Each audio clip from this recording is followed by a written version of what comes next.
Hey guys, welcome to the Live Love Artemis YouTube channel. We are your co-hosts, Raquelina Merlino and Becky Rinkevich, and we are a Philly-based international real estate company that is on a mission to educate, inspire, and serve in all things real estate. Woo! Today, we are talking about training, and specifically, we are focusing on what is needed when you are representing a seller in the state of Pennsylvania and listing their house. Yeah, so the reason why this is so important is there's a code of ethic as a realtor. For some people, this is the largest purchase they'll ever make in their lives, and also it can be a really intense process, so it's really important to understand exactly what every document says and realize as a consumer seeing these things for the first time, it's like there's all these pages and it's written by attorneys and 90% of it doesn't make sense. So we want to make sure that we're able to educate, right, our clients, and of course we are the experts, right? So we need to understand exactly what's in these documents. So if you are a team member of ours, you're probably checking this out because you're running through our e-operations manual. So you can check out the other videos on the buyer side as well. And then we'll walk you right through the transaction and getting this under contract. And if you're not a part of a team or not on our team, feel free to utilize this as a resource. And if you need more information, check us out on Instagram, Facebook, and YouTube, which is what you're checking us out here at Live Love Artemis. So, Becky, let's walk through this world of real estate. So if we had a listing in an ideal world, someone calls us, or typically a referral, which is one of our major source of business. They call us and they're like, hey Becky, I want to sell my house on 123 Main Street. Here's a little bit of information about the home. As soon as we start talking about real estate, what's the first document we send? Is the consumer notice. And why this is important. The consumer notice tells a consumer exactly what your fiduciary duty would be, and it also runs through the different roles of the transaction, right? We want to have them understand what the seller's agent, buyer's agent, dual agent, designated agent, and then the most important statement here is before you disclose any financial information to a licensee, be advised that unless you select a business relationship by signing a written agreement, the licensee is not representing you. A business relationship is not presumed. Right? So if I say, Becky, we're friends, high five, sell my house. That doesn't mean that we have a business relationship. We did learn in CE class that you can have like an assumed relationship, but we don't want to get into that. Let's just sign the contract, right? Yeah. Like let's just send the contract over. So you'll put your information, your licensee number, and of course the client's information, and you'll sign that document. So that's first and foremost. Now Becky goes and we're meeting we have an incredible listing package, which we'll do another tutorial and video on that, run through our listing presentation. And the listing presentation is important because we look at it as this is a relational business, right? We don't want to get married until we understand who you are. Let's not sign these documents. Let's get to know each other. So we sit down, we explain to them who we are, and then we get to know their home, right? So we're going to do a walkthrough of the home. We're going to take a look at the condition of the home. And so, Beck, what's the first thing we're going to present to this to the seller? Yeah, so after you go on your listing appointment and they're like, yep, we're ready to go, where do we sign? We want to list, we want to get pricing together. We get the seller to sign the exclusive right to sell listing agreement. So that's the listing contract. And it's a 6-page document, and that's where you put all the pertinent information in for the property and the price that you're going to be marketing the property at. So it outlines the details of the brokerage that you work for, your information as a licensee, the seller's information, so whether they live at the property or if it's an investment property for them, you put their address, you put the address of the property, you put the price that you are going to sell the property at, the list price. Yep. The dates. The dates that the contract is good for. So we always sign a 1-year listing contract because we put a lot of time, energy, effort, and money into selling our properties for the most amount of money in the least amount of time. So we want to make sure that we have a ample enough time frame to sell these properties in. So we sign our listing contracts for 1 year. But again, that's not a standard length of time. You can negotiate that with the seller directly, with whatever works best for you and them. And it just goes into your commission breakdown. Yeah. So the broker fee, so your commission, your broker fee. So standard Well, there's no standard commission. However, our team typically, it's a 6% commission fee, which so it states in here that if we were to, if an offer were to be presented to us, as representing the buyers, if the buyer's agent were to represent the buyers, right, we're paying out 2.5%. It is important that you're letting the seller know what you're paying out and that you are staying honest to them. Like, you can't say you're paying out 2.5% and then be like, you know what, I'm gonna, or like keep 3.5% for me and just pay out 1.5%. That is illegal. So that's really important. So typically, whatever you charge in your commission, 50% of that goes to whoever brings the buyer. So we charge 6% at our team, and if we do not represent the buyer and it's an outside agent, the outside agent would get a 3% commission that's paid by the seller to the buyer's broker. Yes. And so then we walk through and we do what a broker services to the buyer. The deposit money, it talks about other properties, additional offers, the seller will reveal defects and environmental hazards. If the property was built before 1978, obviously you have to sign a lead-based paint disclosure. Recordings on the property, and then it walks through a bunch of other things, and this doesn't always have to pertain to your property. Remember, as Becky did mention that this was written by attorneys to represent all the home types in Pennsylvania, right? And then it goes into marketing of the property. This is important because not everyone wants their home listed on the MLS. Maybe they don't want their neighbors to know they're selling. So this is where you get to elect, as a seller, how you want your property marketed. There's a lot of things that you're in control of as the seller. So we want to make sure the seller understands we're putting this on the MLS, we're putting this on social media.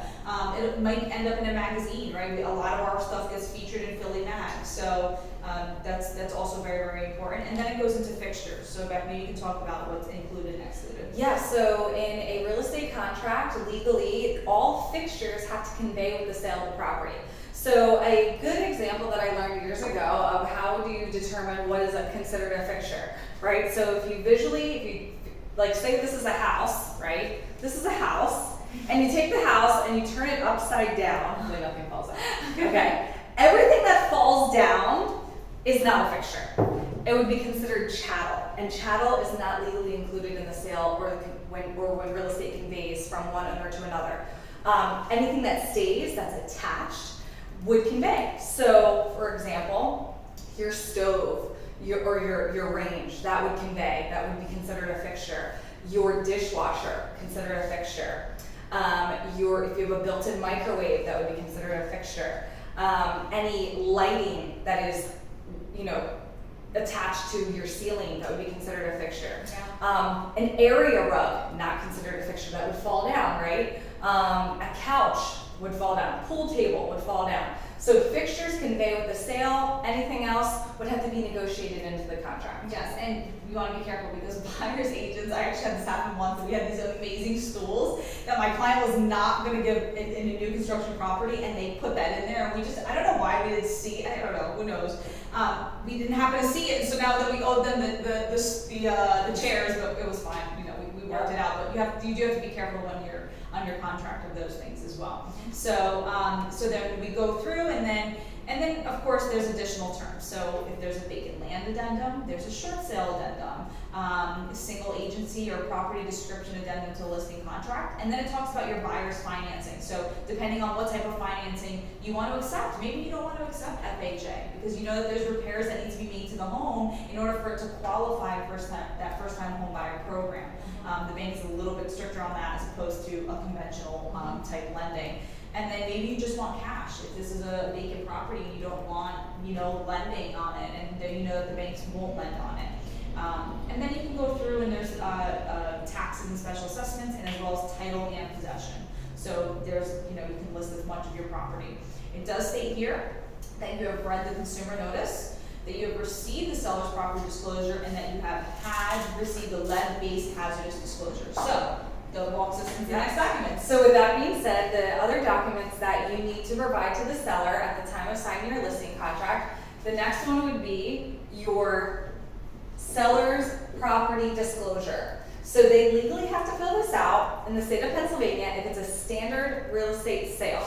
So if you are selling a residential real estate sale, so if you have a property that you're selling that's between 1 and 4 units, which would be considered a residential property, and it's just, a normal seller selling to a consumer, and it's not a distress sale, or a estate property, or a short sale. So there's a few different things that are exempt from having a seller's disclosure filled out. Like last night I just wrote an offer and it's in the home is in a trust. The trusts are exempt from filling out real estate seller's disclosures. Anything that's transferring, like, you know, say it's in a divorce and they were legally obligated to convey the sale to the other party in the divorce, they don't have to fill out a seller's disclosure. So there's many different situations where they're exempt, but in your standard real estate transaction, if it's a residential property between 1 and 4 units, they have to fill this out. It's 10 pages long. You fill it out to the best of your ability of all the knowledge that you know about the house. The seller initials and signs every single page, and on the page 10, they have to sign and date it. And it's presented to the buyers. When a buyer is interested in writing an offer, the buyer reviews it, they sign and basically accept the seller's disclosure, and then that's submitted when the buyer writes an offer on the property. And then the lead-based paint disclosure only applies to the homes built prior to 1978, I believe, correct? Yeah. So, and that's also important. What's important about the disclosure, as Becky mentioned, is that you have to disclose everything about the home, right? So sometimes you can add an additional addendum to that to kind of list, you know, all the additions you made to the house. I know one of our clients just bought a beautiful $1 million home in Society Hill, and there was like a 3-page of like state-of-the-art kitchen, and so there's things like that, or it's things like repairs that you had to make in order to, you know, remediate issues that may have been in the home. And then you go into seller's estimated closing costs. Why this is important is because a rule of thumb is typically, I tell sellers, if we're just having a quick conversation, I say 8% of your home value is typically your closing costs, which includes transfer tax, which is split between the buyers and the sellers here in the state of Pennsylvania, and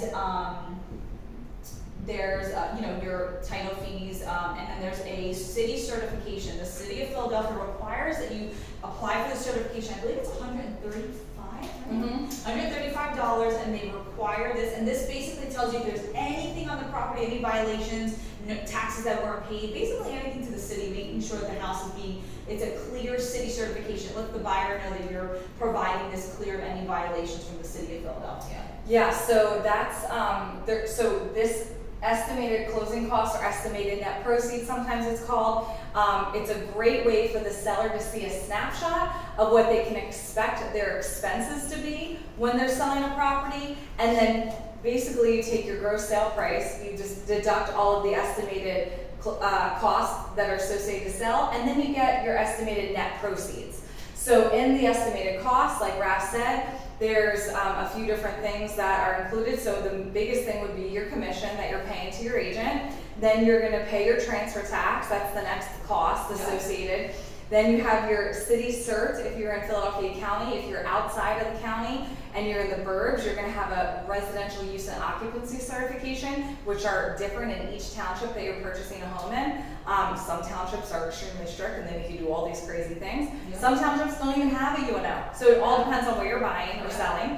That's why it's important to be a hyper-local expert with the ability to sell real estate across the world, because your standards apply no matter where you're selling real estate. So you have to know, you know, if you don't know of an area, it's important to connect with, you know, an agent in the area. Sometimes you can co-list, right? Yeah, exactly. And it's great. We have a lot of referral partners around the world. I mean, we're working with people right now in Florida, you know, outside the counties, New Jersey. So there's a lot of opportunity there to make sure you know exactly what's happening. Yeah, and then the other thing that you include in here is if you still have a mortgage on your property, you put your payoff in here. So what's your payoff? Okay, it's $100,000. We're selling it for $300,000. So you have your seller call the bank, request the payoff. Yep. You put the payoff in here, so then you can really see after you have your commission, your transfer tax, any city certs or township use and occupancy requirements. And then you have your payoff, and then there's a few other miscellaneous fees, like you pay your notary at the time of closing, you pay your deed prep fee at the time of closing, tax certifications. Those are small little fees, but they are included. And then you can see what your estimated net proceeds are. So that'll help your sellers make a decision on, you know, what their bottom line is, or, you know, God forbid if they aren't making money and they have to bring money to closing, then they'll have an idea of what that is. Great, so then we now list the property, we have all these signed, we list the property, we take beautiful HDR photos and video, we do our first open house, and boom, we get an over-ask, multi-bid situation, and now we accept our buyer, as our job is to present you with all the offers on the property, and through doing that, we will help you select which buyer is most likely willing and able to purchase this home, right? We don't want to just go for the highest offer. We just had this conversation yesterday. We want to make sure that this person can afford and that it will actually appraise at the value that they're offering, which is kind of an issue that we're walking into now. So now we're under contract. We sign the contract, and now we're walking through this what will be presented to you as the seller.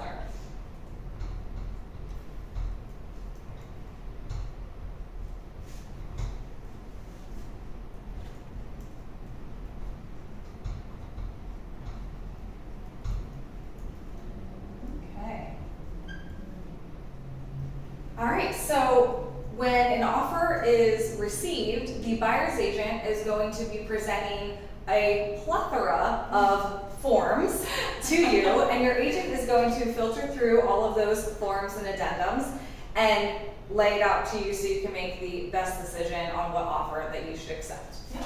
So the first document that's going to be presented is the standard agreement of sale.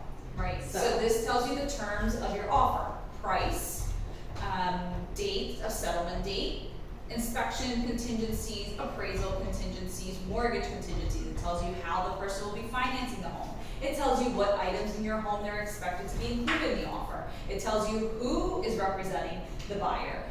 It walks through if they're selling a property, contingent upon purchasing your property. It talks about a price escalation clause, which is if the property we are offering $200,000 in a multiple offer situation, we're willing to go $5,000 above the highest offer up to $250,000, whatever that escalation clause may be. And then there's additional terms. They may ask you here in the city tax abatements right now. They might ask you for a tax abatement certificate.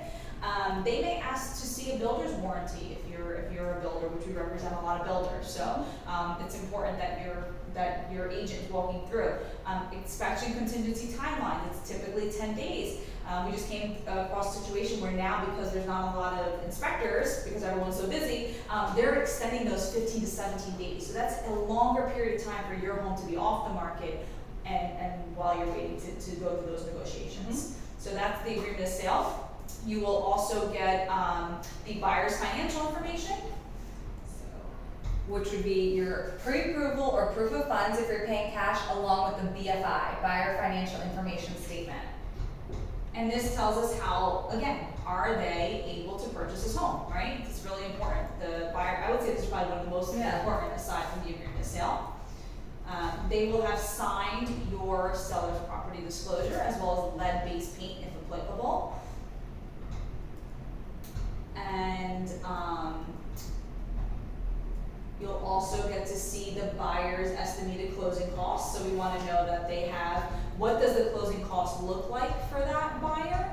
And let's just say that's a $20,000 value, but if they don't have a bank account showing that money's in there, we need to understand where that money's coming from for them to close. Is it going to be a gift?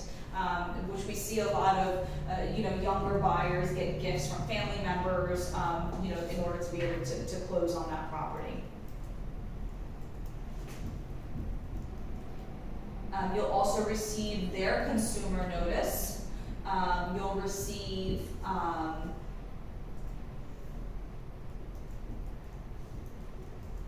and also the other major thing you want to make sure while you're reviewing the buyer's financial information, and we always call the lender. So we want to make sure that this lender is confident and that they're already, this is already pretty much gone to like pre-underwriting, right? So we want to make sure we're accepting an offer. If we're taking this home off the market, we need to make sure this is definitely closing.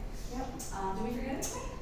Deposit money notice. Yep. So that's actually only signed by the buyer, but it's sent over to the seller because they're indicating that they're authorizing their earnest money deposit funds to be held at the listing agent's brokerage in a non-interest bearing escrow account. Yep. And then it outlines who that broker is, and the buyer signs and authorizes that. So you'll receive that. There's signed seller's disclosure, signed lead-based paint disclosure if the property was built prior to 1978. They'll send a co-op, so the cooperating broker compensation letter. This is the broker representing the buyer, letting the listing agent know the amount of commission that is to be paid to their brokerage. And then any type of addendums that are added, appraisal contingency addendum, sales of additional notice of property settlement addendum. So these are additional addendums that are added to the agreement of sale. It's very, very important that you're presenting the seller with all the information, especially if it's a multiple offer situation. And if you get a situation where you forgot to tell the seller something and they find out, it can really deter the relationship. And it does happen, and it's an oversight, and we're only human, but it's very, very important to read through that multiple times. And then the only other thing is, again, we mentioned this in our buyer video when we're talking about buyer forms, if the buyers decide to write a personalized letter to the seller, Yes. that would also be included, and then, the seller gets a chance to read through the letters and, help decide which buyer is the right buyer for their property. Absolutely. So these are all the documents needed through the transaction. We will also be doing a video of the actual full transaction and walking through entire, there's settlement notices that'll get sent out, and there's a few other things that'll happen throughout the transaction as you go along. So if you like what you saw here today, be sure to like, share, subscribe. Also check us out on Instagram and Facebook at Live Love Artemis. And as always, be sure to live fully, give selflessly, and serve authentically. Thank you so much for joining, guys. Take care.